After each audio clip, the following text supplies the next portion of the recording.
Hello my dear students, welcome back to learn easily channel.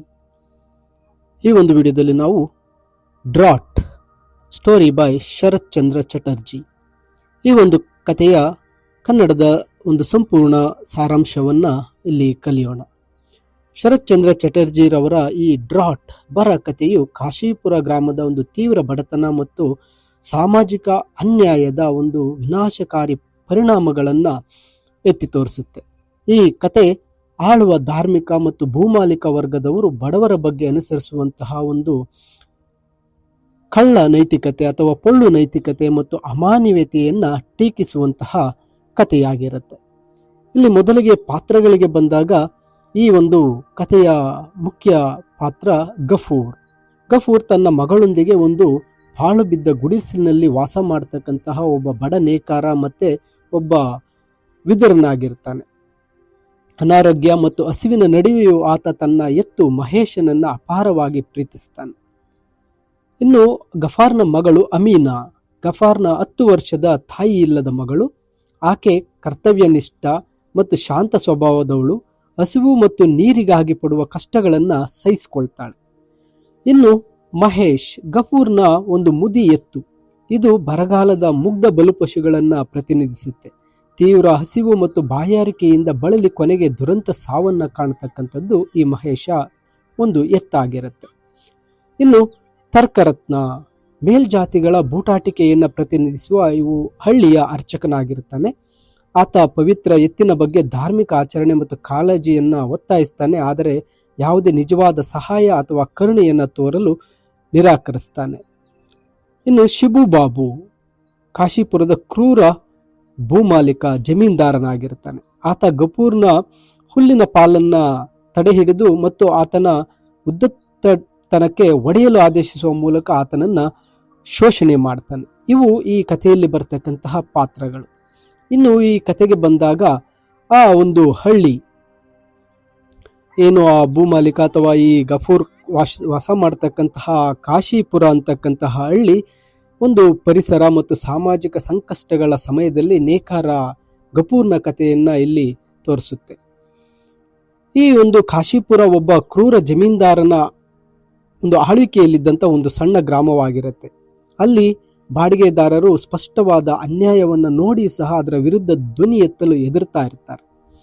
May ತಿಂಗಳ ಮಧ್ಯದ ವೇಳೆಗೆ ಆ ಕಾಶೀಪುರ ಗ್ರಾಮವು ಒಂದು ಭಯಾನಕವಾದಂತಹ ಉಷ್ಣ ಅಲೆಗೆ ಸಿಲುಕಿರುತ್ತೆ.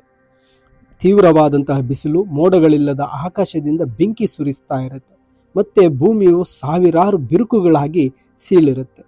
ಇಂತಹ ಒಂದು ಕೆಟ್ಟ ಪರಿಸ್ಥಿತಿಯ ನಡುವೆ ಬಡ ನೇಕಾರ ಗಫೂರ್ ತನ್ನ ಹಳೆಯದಾದಂತಹ ಒಂದು ಶಿಥಿಲಗೊಂಡ ಗುಡಿಸಲಿನಲ್ಲಿ ಇರ್ತಾನೆ.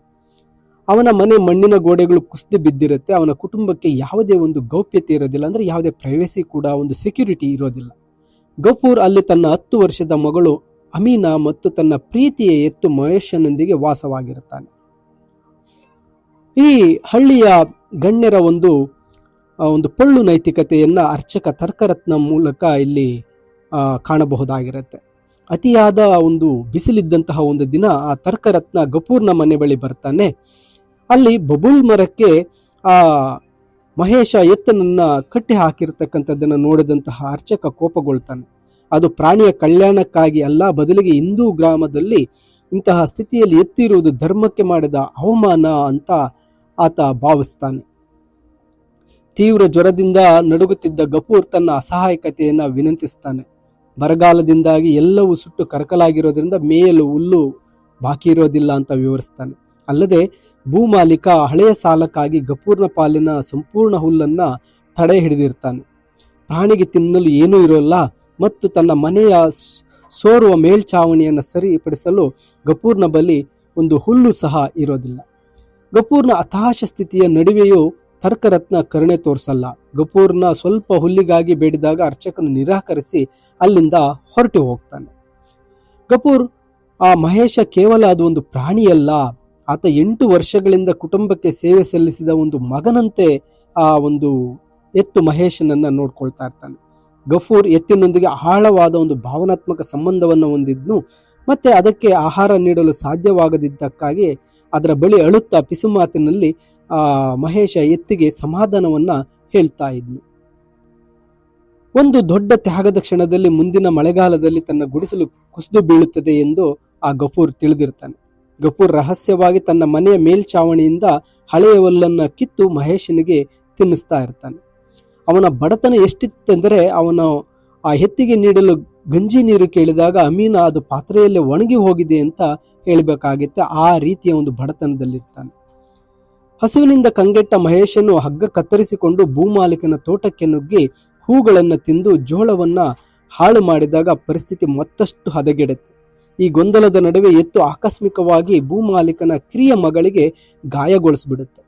ಇದು ಆ ಒಂದು ಜಮೀನ್ದಾರನಿಗೆ ಮಾಲೀಕನಿಗೆ ಆ ಗಫೂರನ ಉದ್ದಟನದ ಬಗ್ಗೆ ಮತ್ತೆ ಅವನಿಗೆ ಒಂದು ಬೇಜವಾಬ್ದಾರಿತನಕ್ಕೆ ಶಿಕ್ಷೆ ನೀಡಲು ಒಂದು ನೆಪ ಆಗತ್ತೆ. ಜಮೀನ್ದಾರನ ಆ ಆಳು ಗಫೂರ್ನನ್ನ ಎಳೆದೊಯ್ತಾನೆ. ಅವನು ಅಲ್ಲಿ ಕ್ರೂರವಾಗಿ ಆ ಗಫೂರ್ನನ್ನ ಒಡೆಯಲಾಗತ್ತೆ ಮತ್ತೆ ಚಿತ್ರಹಿಂಸೆಯನ್ನ ನೀಡಲಾಗತ್ತೆ. ಗಫೂರ್ ಊದಿಕೊಂಡ ಮುಖ ಮತ್ತೆ ಬೆಂಕಿಯಂತೆ ಉರಿಯುತ್ತಿರುವ ಹೃದಯದೊಂದಿಗೆ ಮನೆಗೆ ಮರಳಿ ಬರ್ತಾನೆ. ಆದರೆ ಅವನು ಮೌನವಾಗಿರ್ತಾನೆ. ಅದೇ ಸಮಯದಲ್ಲಿ ಬರಗಾಲದಿಂದಾಗಿ ನೀರಿನ ಐಷಾರಾಮಿ ವಸ್ತು ಆಗಿರುತ್ತೆ. ನೀರು ಎಂದರೆ ಒಂದು ತುಂಬಾ ಕಾಸ್ಟ್ಲಿ ವಸ್ತು ಆಗ್ಬಿಟ್ಟಿರುತ್ತೆ. ಹಳ್ಳಿಯ ಕೆರೆಗಳು ಬತ್ತಿ ಹೋಗಿದ್ದುವು ಮತ್ತೆ ಉಳಿದಿದ್ದ ಸ್ವಲ್ಪ ನೀರು ಶ್ರೀಮಂತರ ಖಾಸಗಿ ಕೆರೆಯಲ್ಲಿತ್ತು. ಆ ಖಾಸಗಿ ಕೆರೆಗಳಿಗೆ ಸಾರ್ವಜನಿಕರಿಗೆ ನಿಷೇಧ ಏರಿಸಲಾಗಿತ್ತು. ಅಮೀನ ಕೇವಲ ಒಂದು ಸಣ್ಣ ಬಿಂದಿಗೆ ನೀರಿಗಾಗಿ ಗಂಟಗಟ್ಟಲೆ ಬಿಸಿಲಿನಲ್ಲಿ ಕಾಯಬೇಕಾಗಿತ್ತು. ಈ ರೀತಿ ಇರಿದಾಗ ಹಸಿದಿದ್ದಂತಹ ಗಫೂರ್ ಮನೆಗೆ ಹಿಂತಿರುಗಿದಾಗ ಅಲ್ಲಿ ಅನ್ನವೂ ಇಲ್ಲ, ನೀರು ಇಲ್ಲದಿರುವುದನ್ನು ಕಂಡು ಆತನ ತಾಳ್ಮೆ ಮಿತಿಮೀರಿ ಹೋಗುತ್ತೆ. ಹತಾಶೆಯ ಕೋಪದಲ್ಲಿ ಆತ ಅಮೀನಾಳಿಗೆ ಹೊಡಿತಾನೆ. ಆದರೆ ತನ್ನ ಮಗಳು ಅಸಾಧ್ಯವಾದ ಪರಿಸ್ಥಿತಿಯಲ್ಲೂ ಶಕ್ತಿ ಮೀರಿ ಪ್ರಯತ್ನಿಸಿದ್ದಾಳೆ, ಆ ನೀರನ್ನು ತರಕ್ಕೆ ತುಂಬಾ ಕಷ್ಟಪಟ್ಟಿದ್ದಾಳೆ ಅಂತ ತಿಳಿದ ತಕ್ಷಣ ಅವನು ತುಂಬಾ ನೊಂದುಕೊಳ್ತಾನೆ, ಪಶ್ಚಾತ್ತಾಪ ಪಡ್ತಾನೆ. ಸ್ವಲ್ಪ ಸಮಯದ ನಂತರ ಅಮೀನಾಳ ಕಿರಿಚಾಟ ಕೇಳಿಸುತ್ತೆ. ಆಕೆ ನೀರು ತಂದಿದ್ಲು, ಆದರೆ ಬಿದ್ದಿದ್ದರಿಂದ ಕೊಡ ಒಡೆದು ಹೋಗಿತ್ತು ಮತ್ತೆ ಮಹೇಶನು ನೆಲದ ಮೇಲಿದ್ದ ನೀರನ್ನ ಕುಡಿತಾ ಇದ್ನು. ಆಗ ಗಫೂರ್ನೊಳಗೆ ಏನೋ ಒಂದು ಸಂಭವಿಸುತ್ತೆ. ದೈಹಿಕ ದೌರ್ಬಲ್ಯ, ದುಃಖ ಮತ್ತು ದೀರ್ಘಕಾಲದ ಅಸಮಾನದಿಂದ ಕುರುಡಾದ ಆತ ಭಾರವಾದ ನೇಗಿಲನ್ನು ತೆಗೆದುಕೊಂಡು ಮಹೇಶನ ತಲೆಗೆ ಬಲವಾಗಿ ಒಡೆದು ಬಿಡ್ತಾನೆ. ಹಸಿದಿದ್ದ ಎತ್ತು ತೂರಾಡಿ ಕೆಳಗೆ ಬಿದ್ದು ಮೃತಪಟ್ಟತ್ತೆ. ಮತ್ತೆ ತಾನು ಪ್ರೀತಿಸಿದ ಆ ಒಂದು ಪ್ರೀತಿಯ ಪ್ರಾಣಿಯ ನಿರ್ಜೀವ ಕಣ್ಣುಗಳನ್ನು ನೋಡುತ್ತಾ ಗಫೂರ್ ದಿಗಿಲಿನಿಂದ ನಿಂತುಕೊಳ್ತಾನೆ.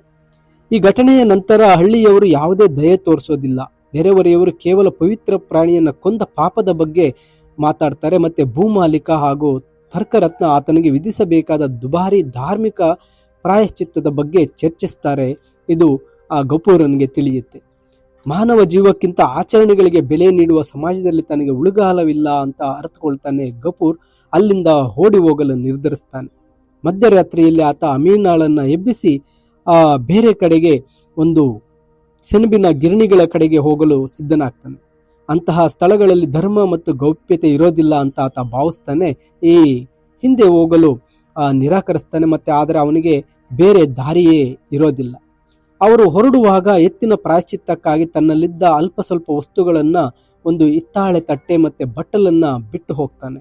ಕತ್ತಲೆಯಲ್ಲಿ ಮಾಯವಾಗುವ ಮುನ್ನ ಆತ ಆಕಾಶದತ್ತ ಮುಖ ಮಾಡಿ ದೇವರಿಗೆ ತನ್ನನ್ನು ಶಿಕ್ಷಿಸುವಂತೆ, ಆದರೆ ದೇವರು ನೀಡಿದ ಹುಲ್ಲು ಮತ್ತು ನೀರನ್ನ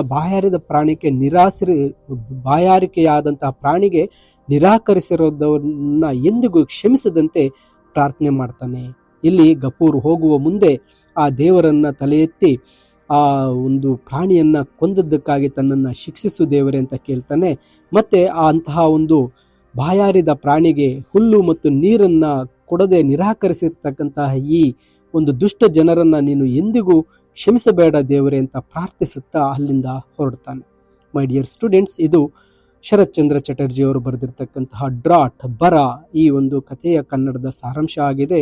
ಇಂಗ್ಲಿಷ್ ಸಮರಿಯ PDF ವಿಡಿಯೋದ ಡಿಸ್ಕ್ರಿಪ್ಷನ್ ನಲ್ಲಿದೆ, ಡೌನ್ಲೋಡ್ ಮಾಡಿಕೊಳ್ಳಿ, ಓದಿ. ಹಾಗೂ ಹೆಚ್ಚಿನ ವಿಡಿಯೋಗಳಿಗೆ ತಪ್ಪದೆ ಲರ್ನ್ ಈಸಿಲಿ ಚಾನಲ್ಗೆ ಸಬ್ಸ್ಕ್ರೈಬ್ ಮಾಡಿ ಅಂತ ತಿಳಿಸುತ್ತಾ thank you for watching this video.